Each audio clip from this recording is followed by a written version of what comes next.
Tammy Duckworth confronts Marco Rubio over using a wartime law while the U.S. is not at war. Stay watching to see why this law and this moment matter. Gentlemen, do I understand that you're yielding to Senator Duckworth? Is that correct? Both of you? Senator Van Hollen? Are you going to yield to Senator Duckworth? Okay, Senator Duckworth. I thank my colleagues. My daughter has dental surgery, so they're being very kind so I can get her through that. Thank you. Mr. Secretary, last March, the President invoked the Alien Enemies Act, a notorious wartime law last used for Japanese internment. He said that he was responding to the Maduro regime's supposed invasion or other acts of war against the United States. But in recent weeks, you, the Department of Justice, and our friends across the aisle have repeatedly said that we are not at war with Venezuela. Secretary Rubio, if that is true and we are not at war with Venezuela, will you advise the President to rescind his invocation of the Wartime Alien Enemies Act?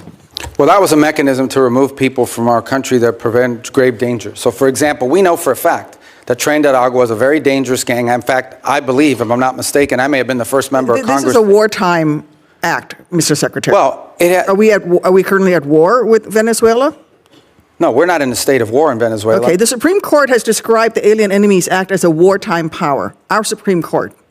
And before now, the Alien Enemies Act was only invoked during the War of 1812, World War I, World War II, when it was used to intern thousands of innocent civilians. Are you really arguing that the President should be able to wield an internment law? No, but we're talking about two separate things here. So you're talking about the state of Venezuela or are describing the regime. And we're talking about, but what the President designated. Invoked the Alien Enemies Act. I know, Senator, but let me be clear with you. No, but what the President was talking about are these gangs that have, and these narco-trafficking groups that are waging war on the United States. There's no doubt. These groups have waged war on the United States. They have waged, for example, Tren de Agua is not just a criminal gang presence in our street. It is a criminal gang directly responsible for narco-trafficking. The Trump administration has acknowledged that the vast majority of the men it rounded up and deported to torture under this law had no criminal records whatsoever. We didn't torture anybody. Over 75%. Who did we torture? We haven't tortured anybody.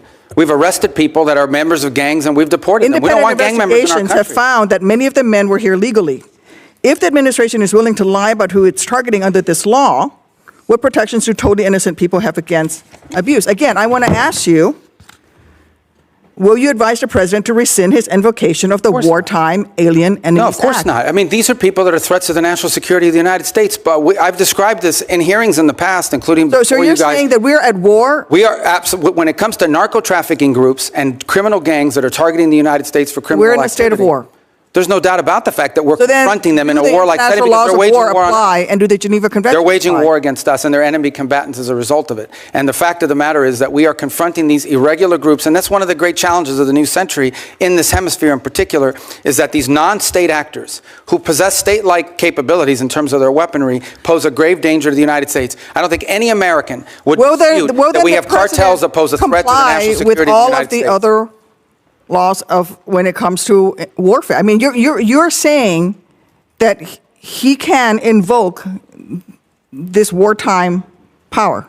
No, I'm saying, you're asking me, I'm here to discuss foreign policy and what's in the realm of the Department of State. Well, I think your questions are better directed to the Department of Justice. Enemies Act, but I would tell you that. Which is a wartime, which is something that the Supreme Court said can be invoked during wartime. It's only been invoked during the War of 1812, World War I, and World War II. It's only been invoked 3 times, and this President is invoking it. Okay, you're asking me a question about the domestic application of a law that's best directed to the Department of Justice. It's not a complication. Because you're asking me something to opine on something that's in the realm of the Department of Justice in terms of its domestic application. I can tell you that the United States is most certainly confronting terrorist and criminal organizations operating in our hemisphere that pose a grave danger to the United States. Anyone who believes that gangs that flood our country with fentanyl or cocaine are not threats to the United States is not living in reality and certainly does not reflect the opinion of most Americans. The President already said that he was ready to put American troops in Venezuela again. So we're at war right now.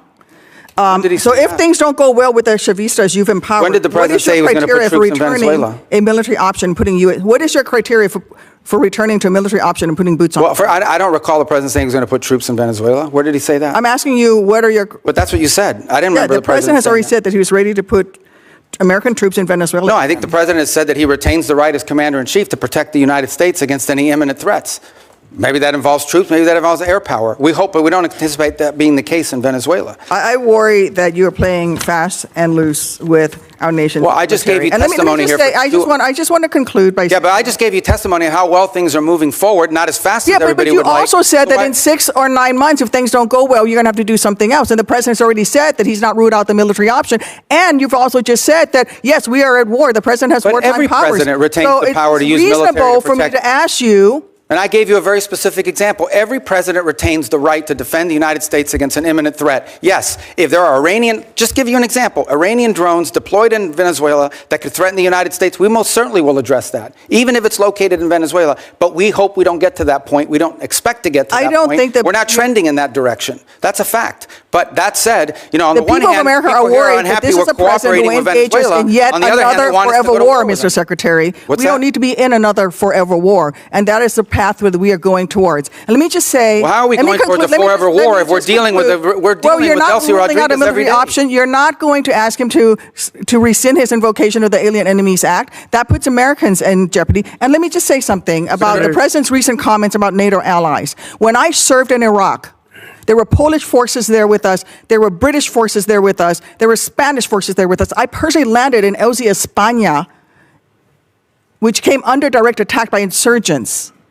Polish troops who worked with the Illinois military, with the Illinois National Guard for 30 years, died in Afghanistan, Mr. Secretary. All the president wants is for NATO to have more our NATO capabilities. allies have stood beside us. He wants our allies to and have more we naval. need to maintain the strength of that alliance. I get it. yield. All Senator, the your president wants is your our time's allies. up. Not making much progress here. Well, let me just very say, the much. president Let's- just wants our allies to have more capabilities to be involved in operations like that, God forbid, in the future if necessary. That's not what he an said. unreasonable He said request. that they stayed a little behind, and they certainly did not come to our defense. And Well, not every they did. country in Europe, not every country in NATO participated in those missions. Some did. Denmark suffered some of the greatest military casualties. There's no doubt that many of our allies have stepped forward and provided assistance to us, and there are many others that simply don't have the capability to do it now or in the future. That's not what the president said. So that's what he was pointing to. Duckworth pressed Rubio on the Alien Enemies Act, warning it echoes past internment abuses, while Rubio argued cartels and gangs pose warlike threats, exposing a growing fight over how far presidential power can reach. Subscribe for updates.